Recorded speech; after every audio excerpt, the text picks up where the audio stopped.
Dharma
on chapter 18, page 8. Do you have enough?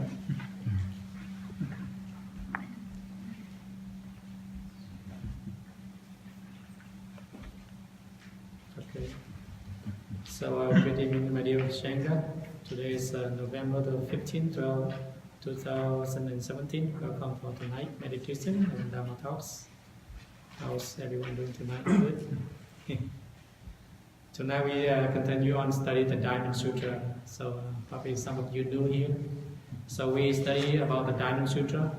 Diamond Sutra is generally talk about selfless, egoless. So the Diamond Sutra is part of the Hot Sutra. It's like 600 volume. So the Diamond Sutra helps you to get rid of your paralysis of your ego, yourself, and to able to see your true nature. So generally, first we have to be able to understand the self and the non-self, and then we will recognize how our awakened mind. So generally, when we look at our mind, there's a lot of thought, right? When we meditate, we see a lot of thought. And first, we have to see a thought. If we don't see a thought, then we don't recognize our awakened nature. So thank goodness we have this thought, so we are able to recognize our awakened nature. So in general, we have an eyes, right? We can able to see, but we cannot see our eye. So we can see all the object, right? But how do you know you have an eyes? Look in the mirror. Yeah, look in the mirror, right? Or you can see an object, right? When you see an object, you know that you have eyes. So our awakened nature is the same thing. All the objects are like our thought. And we see thought. The thing that see thought is awakening, a wisdom, right?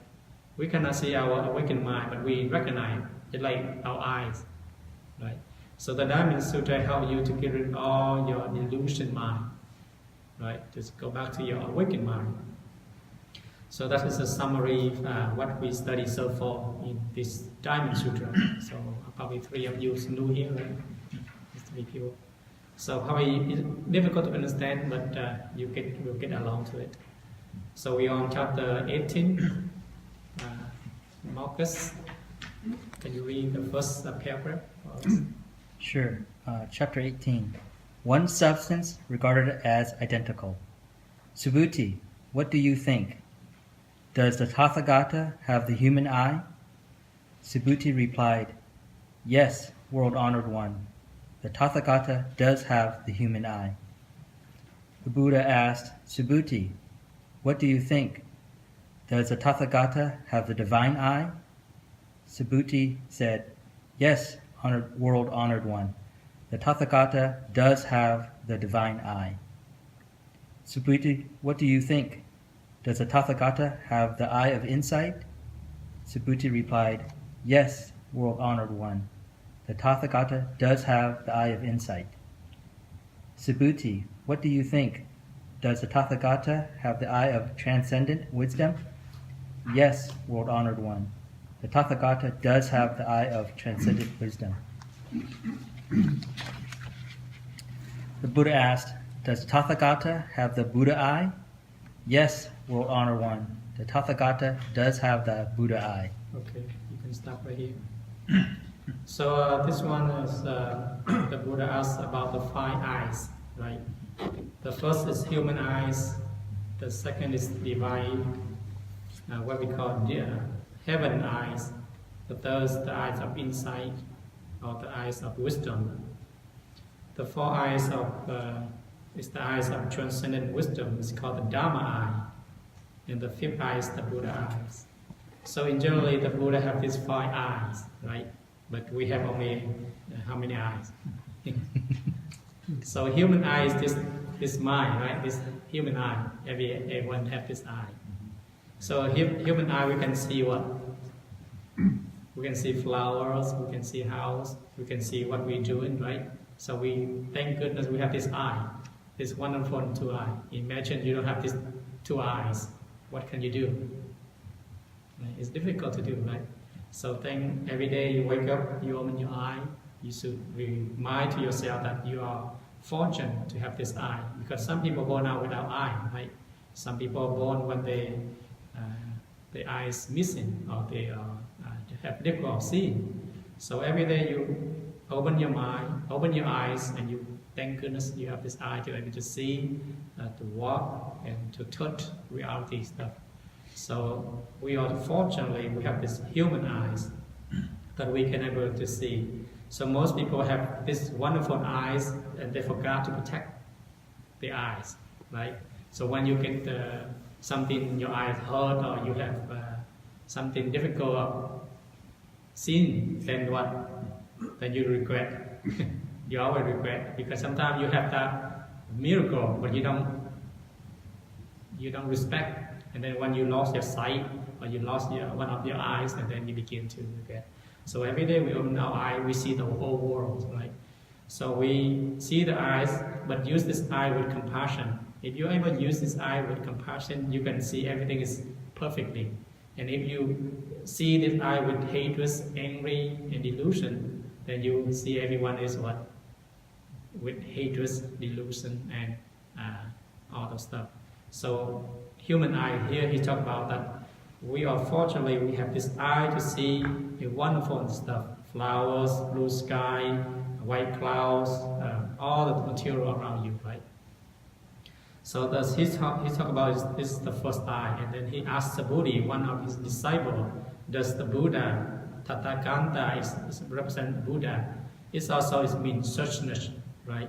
So Tathagata had two meanings. It means the Buddha himself, and it also means the stillness mind, the suchness mind. So he asked, the first is, do the Buddha himself have this eye? And Subhuti, one of his disciples, replied us, yes, we're all one. The Buddha have this human eye. So the Buddha himself have this human eyes. And the second question he asked, does Subhuti, does the Buddha have this divine, or we call Diva eye, or heaven eye? And Subhuti replied us, yes, the Buddha have this heaven eye. So heaven eyes is the eye of God.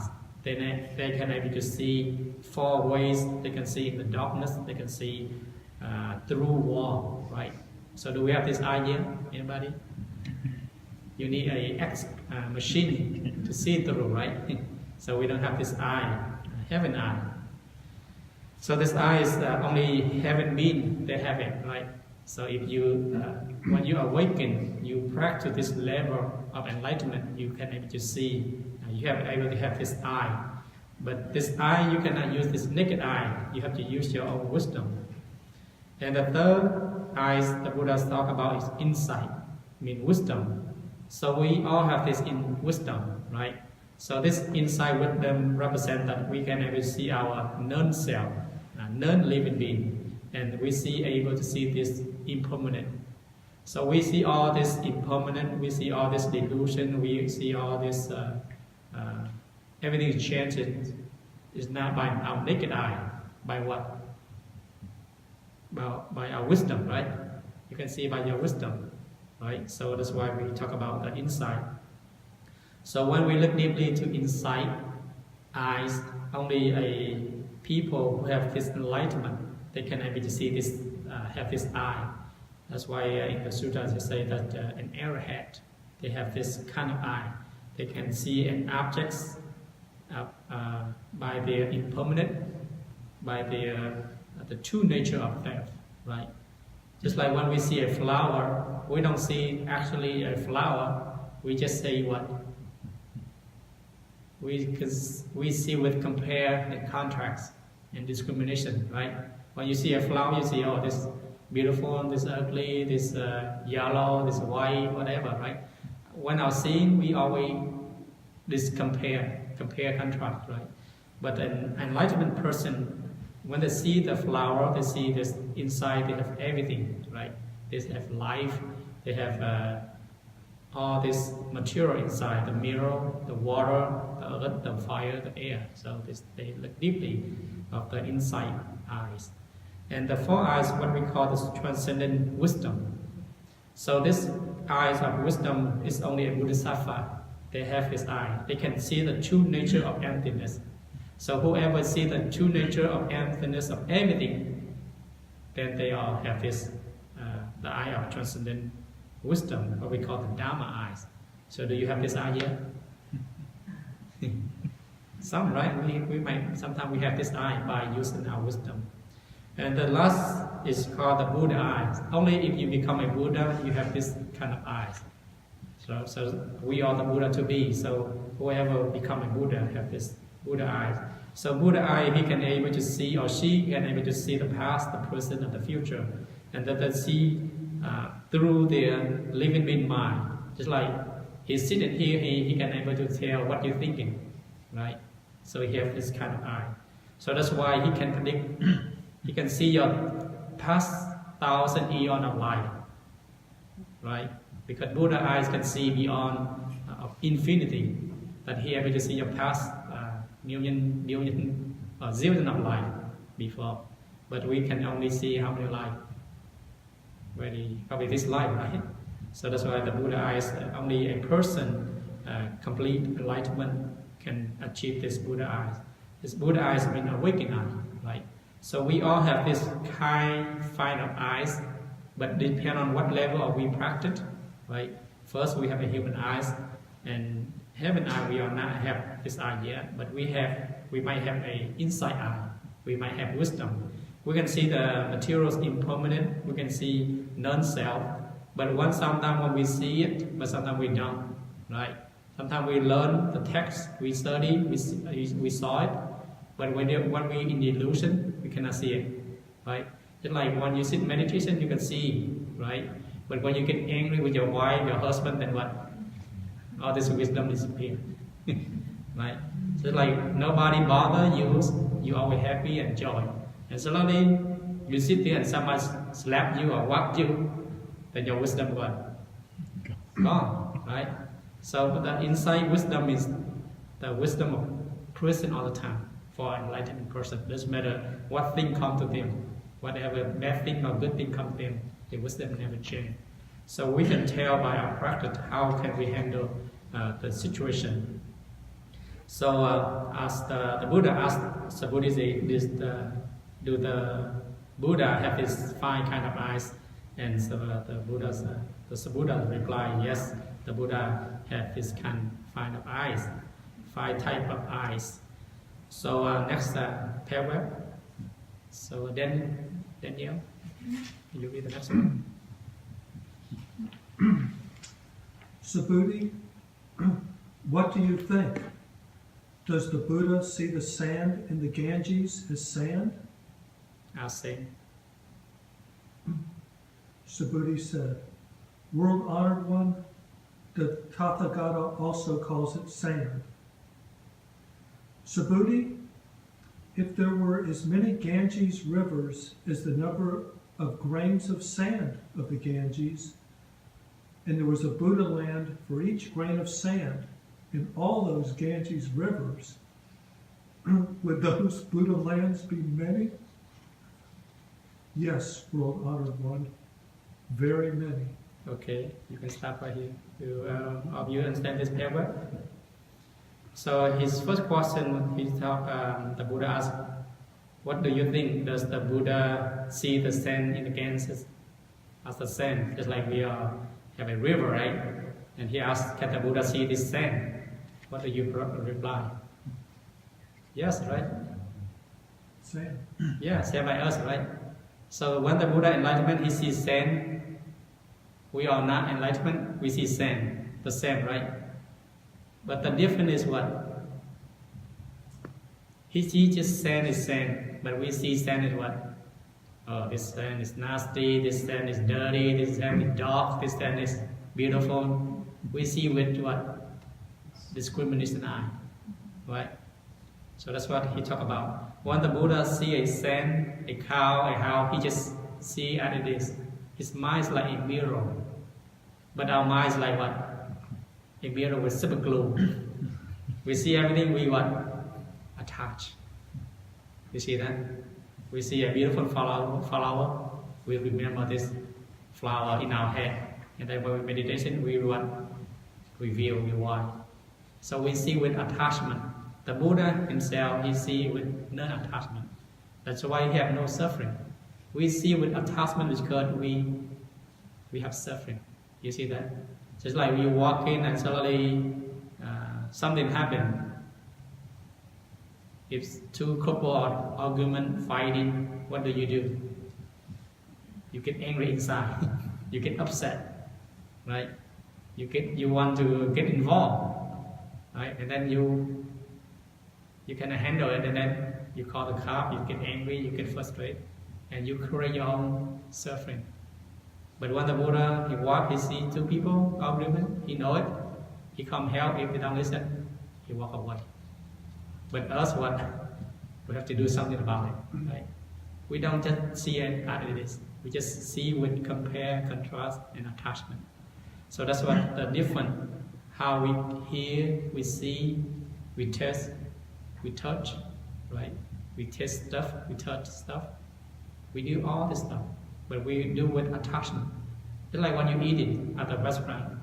Oh, this is good. And then you continue to eat a lot. If it's bad, you do what? You throw away. You see that? So when we eat, we with attachment.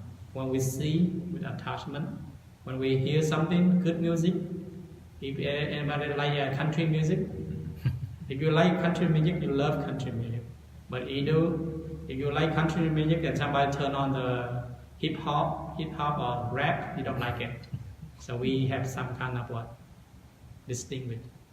If you like rap but you don't like country music and somebody turn on country music, then what? You get mad, you get upset. So that's what when we hear music, we always compare and contrast. Whatever comes with good, we like, we just put inside. Something we don't like, we just throw away. So the Buddha asked, does the Buddha see the sand in the Ganges river? And the Subhuti replied, yes, the Buddha see it, and he called it sand. When he sees sand, and he calls sand. But when we see sand, do we call sand, or we say something different? Sometimes we add something. Oh, this sand is what?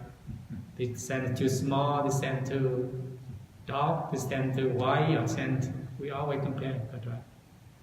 So that is the difference of seeing. And the second question here, Subhuti, if there was as many as Ganges river as number of grain of sand of the Ganges, there was a land, Buddha land, for each grain of sand in all those Ganges river. So he talked about when he see the sand is so wonderful. Everything is there. His Buddha life is there. His enlightenment is there. His living being is there. But when we see a sand is what? Oh, just a sand. It's nothing. Right? But the sand contains everything. It contains all the element, the neutron, the electron, is everything right here. So you can, when you enlightenment, you see a sand just like the whole universe. Right? You see that? But when we see a sand, oh, we say, oh, just a sand. So simple. But the sand contains everything. Inside the sand there's bacteria, there's virus, there's living being inside. You see that? This mirror, this water, this life. So when you see the sand, it's like the land of the Buddha, the pure land. But when we see a sand, it's just a sand. So like when we have trash at home, and we say, oh, this trash is nothing. But that trash contains everything, right? Contain mineral, nutrition, contain life inside. So when we respect everything, then everything is very essential. But when we don't respect anything, then nothing is important. You see that? So every piece of sand, for him, he sees is the center for life, the center for the whole universe. So the whole universe is contained in that sand. So when you understand the sand, then you can understand the whole universe. You see that? And he means that if you are able to understand your awakened mind, you can answer the whole universe question. Where you come from, when you die, when you go, right? So this sand represents this what? This body. That's all. So we are the piece of sand in this universe, right? Just like this is a piece of sand in the Ganges River. The Ganges River contains billion trillion of sand, right? So we are the same thing. We have this body like the sand in this universe. So you know how this universe is very large, right? But you see yourself is just like the sand in the Ganges River. You see that? So very simple. So when you see yourself is small, then your ego is what? Is less. And then you are not important, then you have no more suffering. If you see yourself like the earth, the big, like the mountain, then your ego is not like mountain, a river or a universe, then you get upset, angry, and what? Suffering, right? So the Buddha wants us to see ourselves like the Ganges, the sand in the Ganges River, just like a small piece of this universe. The more you see yourself small, your ego will what? Will be less. If you see yourself as important, then your ego will what? Big like the universe. You see that? So when we look deeply, the more we practice, we see ourselves emptiness. We see ourselves is what? One piece of this sand in the Ganges River. So we see ourselves as this sand in the whole universe. You see how the universe is so big, right? But we see ourselves again. So that's his last question, that he see every piece of sand, they contain the Ganges River. If you see your piece of this body, then you can see the whole universe. So you don't have to spend trillion of dollars fly from this universe, this planet to the other planet. You have to what? Only study your whole body system by meditation, by look inward. Then you will find all the answer. So when you awaken, you will find all the answer. So you don't have to spend money, time, or to searching outside, but to look inward.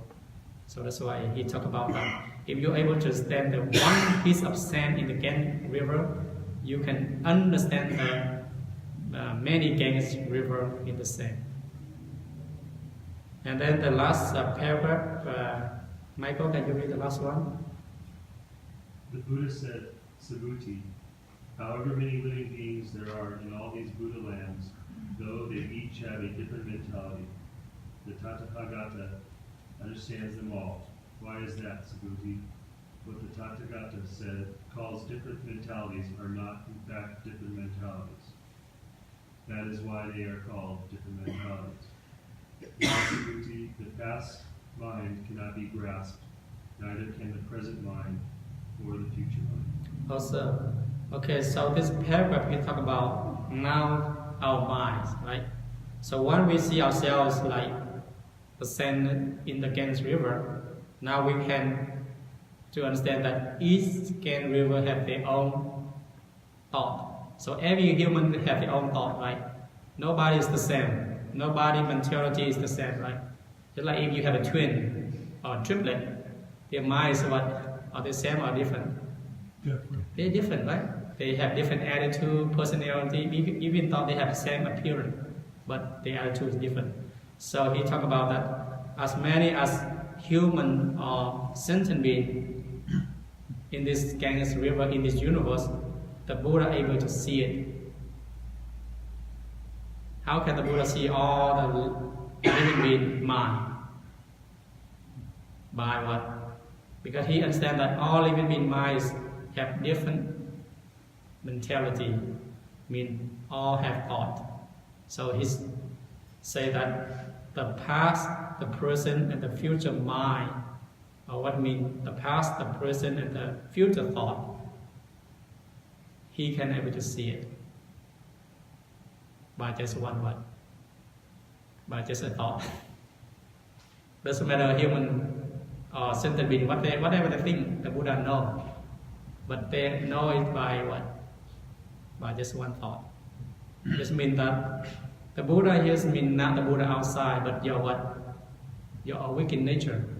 So doesn't matter how much you thought, you're thinking, your awakened nature, what?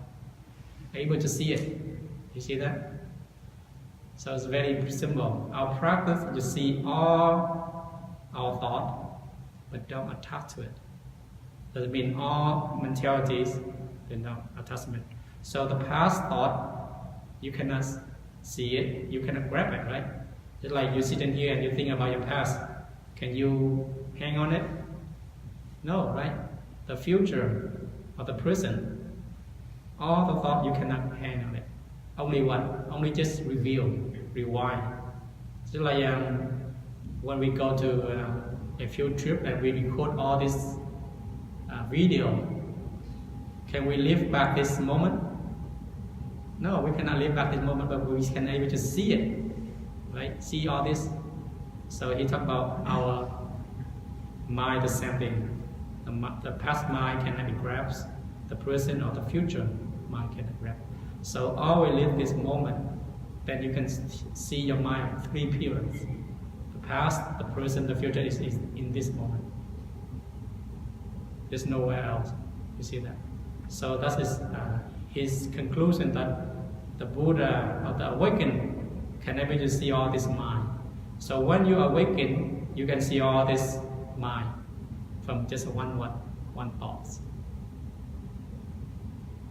Because everything is this moment.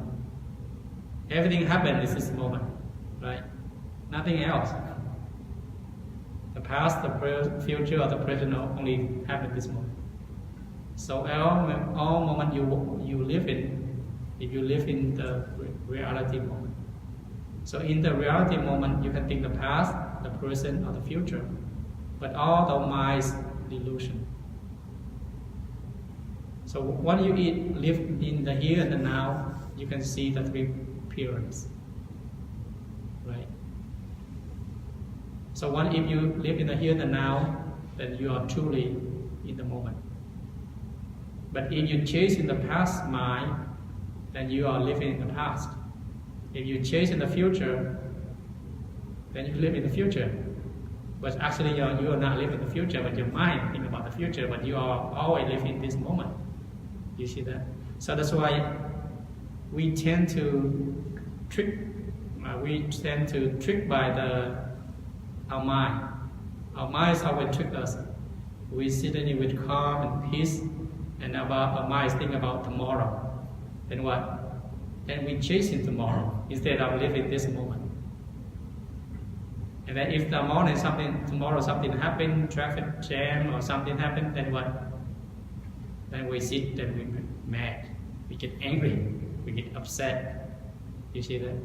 So we are suffering from the future mind, thinking about the future. But because we don't know what happened tomorrow, we just thinking, what happened to my children tomorrow? What happened to my wife tomorrow? What happened to this world, this country? We always think, and we add more. And then this creates us to be more suffering. You see that? So that's why meditation helps you to live in this moment only. If you live in the past, then you will bring suffering, right? Like you sit in here and think about all your past problems, and then what? You get suffering too, right? So that's why if you want to have no suffering, then live in the moment. That's all. If you live in the moment, there's no suffering, right? You are suffering because you are living in the past or in the future. Everybody understood? Very simple, right? So that's meditation. Help you to live in this moment. Then if you truly live in this moment, then there's no suffering. So you ask yourself, is this suffering true or false? It's just a delusion, right? It's just our thinking, our habit. So next time you have pain, you are suffering, think yourself, who's suffering? Is this me suffering or the mind suffering? Right? Is this my mind? If your mind is suffering, why you have heart attack, you have high blood pressure, you crazy about it, right? So sometimes we live in a delusion mind, but we don't recognize it. then we are suffering. So that's why meditation helps you to go back to this moment. This moment is the moment of true reality, right? The perfect moment. Doesn't matter you live in the past or the future. Doesn't matter your past look like, or you have a lot of suffering in the past. It's already gone, right? Don't think about it. The more you think, you will be suffering. The future is not arise. Don't grab the future. So that's why the Buddha say, always live in this moment, the here and the now. You have no suffering. So next time you suffering, what you do? Everybody? Next time you're in pain, what you do? Yeah, follow your breath in and out. Live in the moment. And this thought of suffering will disappear by itself. Right? So that is very simple practice to live in the moment. So that's why this chapter help you to get rid of all these. You're able to have these 5 eyes. If you live in this moment and here now, you have these 5 eyes. If you don't live in the moment, then you'll have one of these 5 eyes only. So the 5 eyes are in this moment. Human eyes here, wisdom here, eyes here. The heaven eyes or insight eyes or the transcendent wisdom or the Buddha eyes are in this moment. Nowhere else. If you chase him, if you try to do something about it or try to practice, gain some kind of wisdom, then that wisdom will never have with you, right? Because wisdom in the present moment is the here and now. It's nowhere else.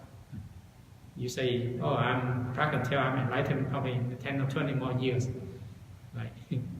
20 or 30 more years now come at this moment. So don't waste 20 or 30 years. Why don't you practice right now? Here and now, right? So this is really simple practice, but sometimes we forget, and then the Buddha himself reminds that all sentient beings to live in this here and now, instead of the past, the present or the future mind. Okay, we will stop here. Next time we continue on chapter 19. Do you have any question of this chapter? Very simple, right?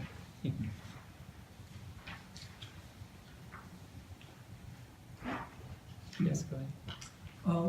What realm or who can have the divine mind?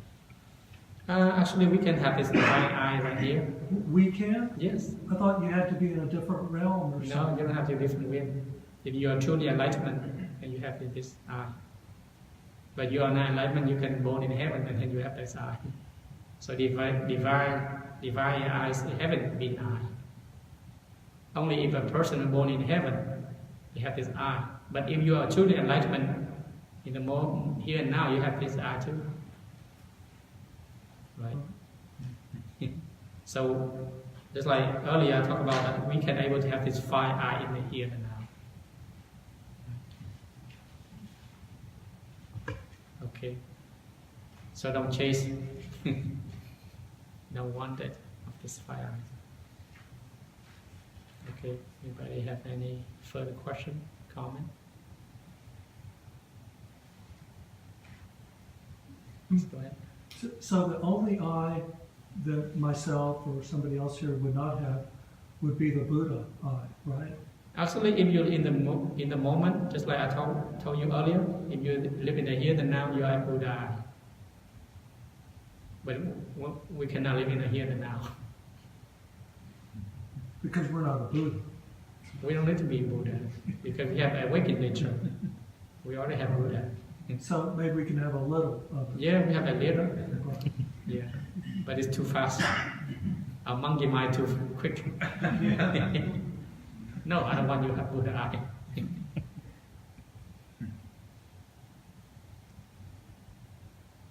So we have 3 or 5 of these eyes inherent in ourselves, but we just don't know how to use it because we are actually not living the here and now. But in general, when we study, we say that, oh, when we become a Buddha, then we have Buddha eyes. That is word and description. That's level by level. But actually, when you live in the here and now, then we have completely these five eyes. But normally we have three. We have our human eye, Mm-hmm. and then a little of the Wisdom insight eye. and Yeah. the transcendent wisdom. Yeah. So depend on if you truly live in the moment right now, you have this five eye. If actually you live the moment, this 1 minute, and the next moment the monkey mind try to take over, then all your eyes completely is gone. Sometimes we have human eye, we don't recognize that we have human eye. Right? Because we forgot.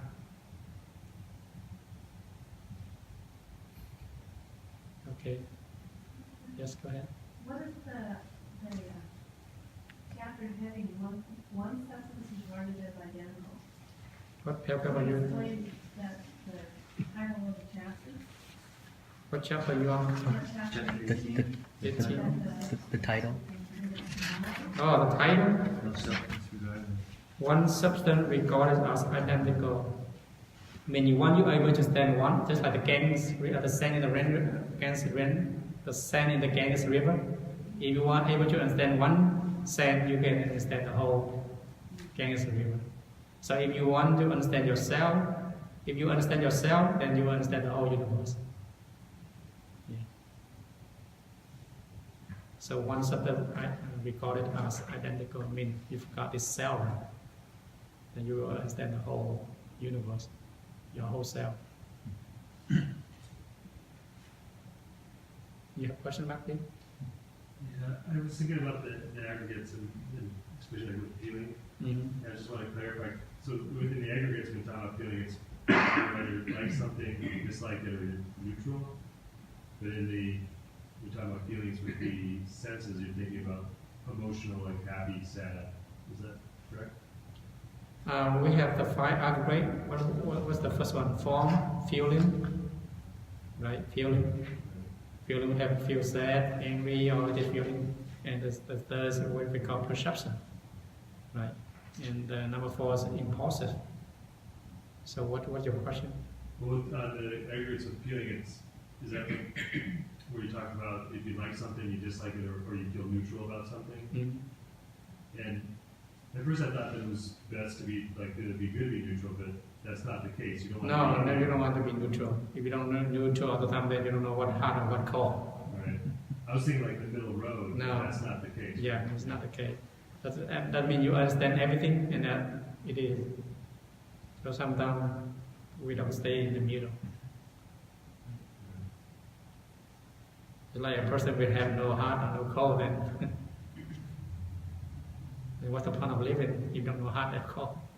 It's like you drink water, you don't know hot and cold, right? You have to enjoy it, but don't attach to it. Most people misunderstand this, or they have to be neutral. Hot, cold, put together, then neutral. Like that. I mean, you feel all the stuff. We have sad, we have happy, but don't attach to it. That's our emotion. That's that's natural, right? We cry, we happy, we sad, but don't attach to it. That's human nature. You cannot be neutral all the time. You don't cry. People are suffering, you don't cry. People are sad, you don't cry. Then you're like a robot. You have no emotion.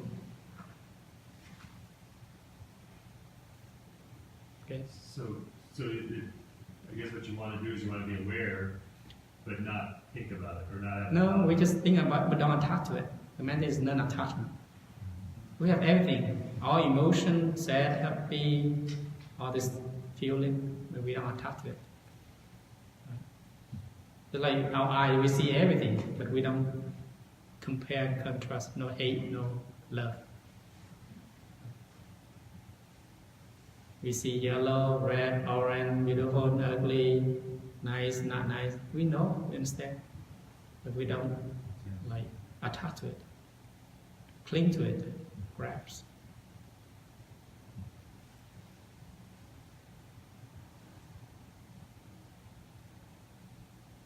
Okay, anybody else?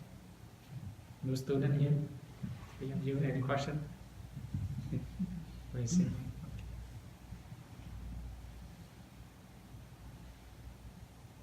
Go ahead. About living in the present, it seems like, for myself included, people, they get bored, or maybe it's too painful, the present, and so then they seek an escape somehow from the present reality. Actually, they actually not live in the present. If they are truly living in the present, there's no suffering. Because they live in the past, that's why they are suffering. And they live in the future, that's why they use some kind of drug or alcohol. It's like they sit in here and they think about the past. They sit here and think about the future. But actually, they don't have live in the moment. If they live in the moment, there's no suffering. You see that? Kind of. Kind of. But maybe at the moment they're bored. No, actually, it's not. If you truly live in the moment, there's no thought. Where does the ball come from? From the mind. Yeah. You see that? Yeah. Because they live in the past or the future, that's why they're bored.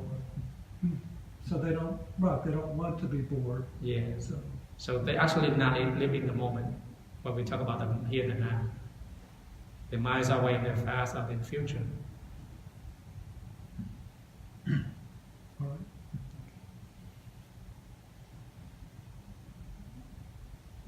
Anybody else? No? Okay. We recite anything else and we'll try to let it go.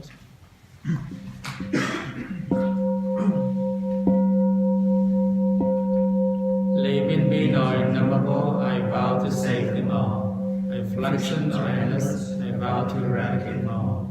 The powers are uncountable, I vow to steer them all. The Buddha ways in themselves, I vow to attain it. I vow to the merit and virtue of this will goes everywhere and reach everyone, so that all of us and all living beings realize the Buddha way.